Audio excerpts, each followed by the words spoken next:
Hey everyone! So, who doesn't love seeing a full dining room?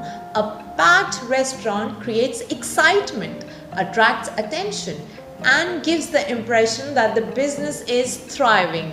But there's a surprising reality that many owners don't notice. The guests who visit during the busiest hours are not always the most profitable guests. In fact, some restaurants make less money per customer during peak periods than they do during quieter times. Think about how customers behave when a restaurant is crowded. During busy hours, many guests arrive with a specific purpose. They want to eat quickly and move on with their evening. They are often less interested in browsing the menu, asking questions, or exploring additional items. As a result, they tend to stick to familiar choices and order fewer extras. During slower periods, however, guests are often more relaxed. They may order appetizers, experiment with new menu items, add desserts, or stay for another beverage. The average bill can sometimes be higher even though the restaurant is serving fewer people. There is also a psychological effect created by crowds. When customers see a busy restaurant, they become more aware of the people waiting behind them. Some guests unconsciously rush their decisions, they order quickly, avoid complicated choices, and focus on finishing their meal quickly. The restaurant gains volume but may lose opportunities for higher value sales. Another overlooked factor is staff interaction.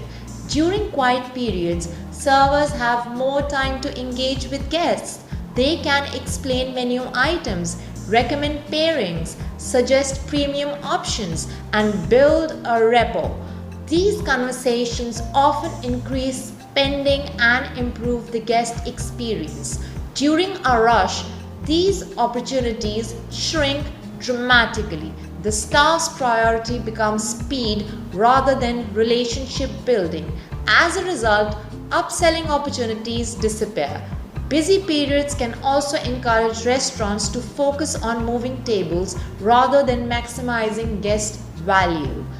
The mindset shifts from creating experiences to managing volume. While this may increase the number of customers served, it can reduce the amount each customer spends.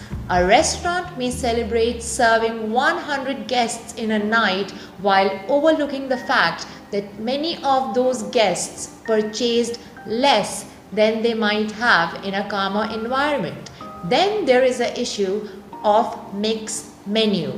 During peak hours, customers often gravitate towards familiar and lower risk choices. Signature dishes, premium offerings, chef specials, and higher margin items may receive less attention because guests are making faster decisions. This means that a crowded dining room does not necessarily translate into the most profitable sales mix. The lesson here is that restaurant success isn't simply about filling seats. It's about understanding how customer behavior changes under different conditions. A busy dining room creates energy and excitement, but it can also change the way people order, spend, or interact with the restaurant.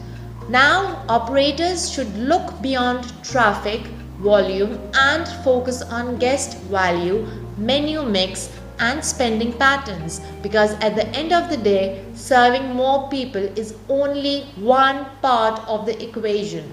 The real question is whether those guests are contributing to sustainable profitability. Sometimes the difference between a busy restaurant and a successful one isn't how many people walk in, it's how much value each guest leaves behind. This is all for today. See you in the next one real soon.